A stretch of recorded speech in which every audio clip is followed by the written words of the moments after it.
Don't just stare at it, eat it. Don't just stare at the like button, eat it.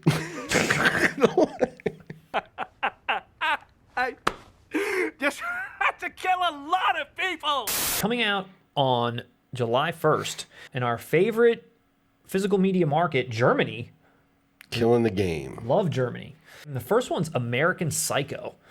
So this is coming from Koch Media. We talked about them before with the Dune release, where Arrow had put out that great Dune set, but then Germany, in this Koch Media, they put out what seemed to be more of the definitive, as we've talked about before, where it had every version, every cut, music CDs, like it had it all. So they're putting this edition out, and the same thing is happening here, where they've got a 4K Ultra HD disc, 2 Blu-rays, 2 DVDs, and a CD soundtrack disc. Correct me if I'm wrong, but I feel like every edition of American Psycho has been pretty scant on features. I believe like there's been Mary Harron commentary, like maybe some deleted scenes. I feel like you can mine a lot of even outside sources for supplemental features, because that film had an impact on things. It came from a novel. There's an author. I mean, there's like a lot of people that could be on here talking. I mean, it basically started Christian Bale's career. I had an awful lot of calls saying it was going to be career suicide. I think because a lot of people would talk about Anthony Perkins in Psycho and say, you know, once you play a villain like that, you never get to play anything else. I mean, I know he was a child actor and did some stuff, but that was the movie I feel like that people like they associate with him. Absolutely. Absolutely. Yeah. It was an amazing movie and a dynamite performance. Like, who is this guy? Like, who is this guy? Like you said, like, where did you know him from? And nowhere. I'll tell you, I know blew you away. That book is essentially unfilmable. What Mary Harron did with that movie is incredible. I give her so much credit for what she did with that film. She almost made it more sophisticated than I feel like the book is. I think it clarified the themes of the novel. It clarified that the novel was actually a critique of male behavior. I think a lot of people don't realize that, who haven't read the book. And also brought the humor of the book up to the surface. A lot of people also, I think, don't understand that it's basically a comedy. She wisely, instead of going for the bombastic, going for the gratuitous violence and all that, she honed in more on the satire and satirizing that 80s excessive mentality. Dude, it was and funny. All that. And it was funny. Funny she as pulled off shit. the comedy. New card. What do you think? Whoa, very nice. That's bone.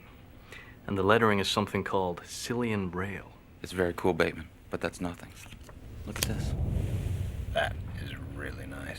I can't believe that Bryce prefers Van Patten's card to mine. Go rewatch that movie. That is a hard tone to pull off, and it's, like you said, it's brilliant from beginning to end. My God. Yeah, how they capture the 80s, you know, how he embraces those songs, that music, the outfits, like what he obsesses over, like all that kind of stuff is so like on the nose. Like so many parts I just... It is. And it could have so easily slipped over into stupidity. Yeah. It could have been so dumb. You like Huey Lewis in the news? And now how they pull that off on camera to make him seem like an actual fan of these people, and the way that that was presented, and some of these scenes with the business cards, and you know, you just get that inside to his mind. It was the narration and stuff. It was just spot on. And this set it's pretty awesome. Again, there's not too many details, even on the website itself. It just says unabridged version and a US theatrical version, trailer, interviews with cast and crew, behind the scenes featurettes, audio commentary, and much more. So it doesn't, you know, go into too specific detail, but it is a 5-disc set in a package that is kind of silly looking. This isn't maybe what I would have expected. This looks like an 80s comedy, like Ferris Bueller's Day Off. Yeah.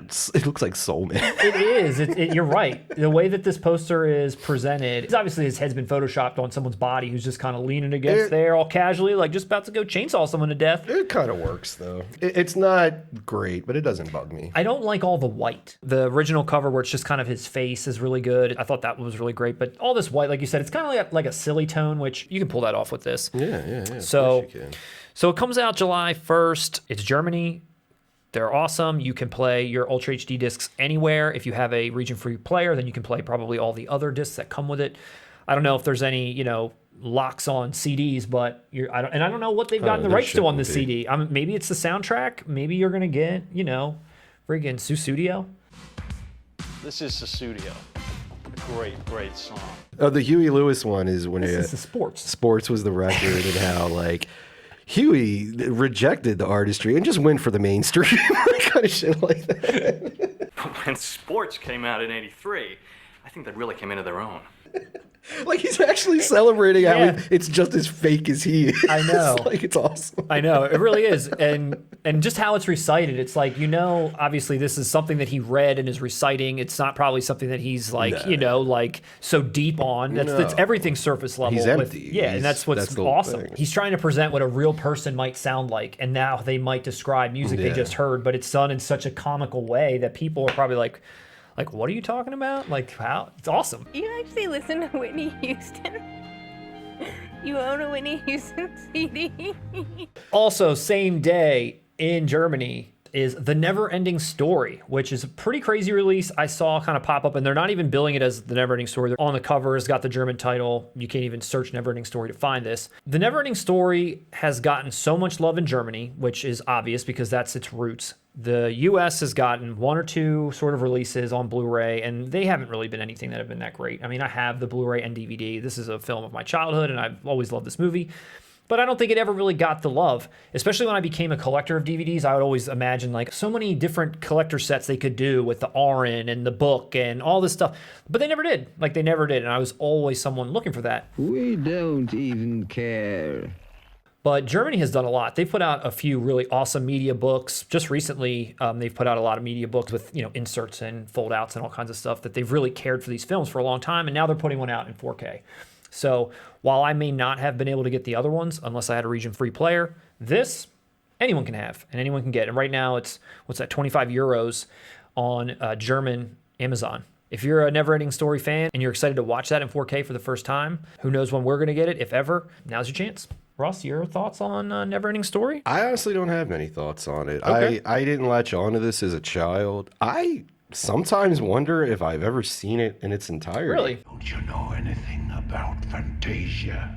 I've seen parts. It definitely came on when I was a child. I just didn't gravitate towards it. It's a really odd movie to call a childhood favorite or even a kid's movie because of the tone and because of certain things that happen and the way certain things are presented. It's scary. It's terrifying sometimes. There's good moments too, but just certain things that they would show that you wouldn't imagine in a kid's movie. It kind of reminds me of a similar tone of like a Labyrinth, where it's not super kiddie the way that they would probably do this movie today. This movie today would be CGI, cartoons, happy-go-lucky, but it ends in a really positive note after looking like it's going to end on a really bad note, and I feel like that does give, this movie a little bit of redemption as far as how the story's told. 4K might make this movie look splendid.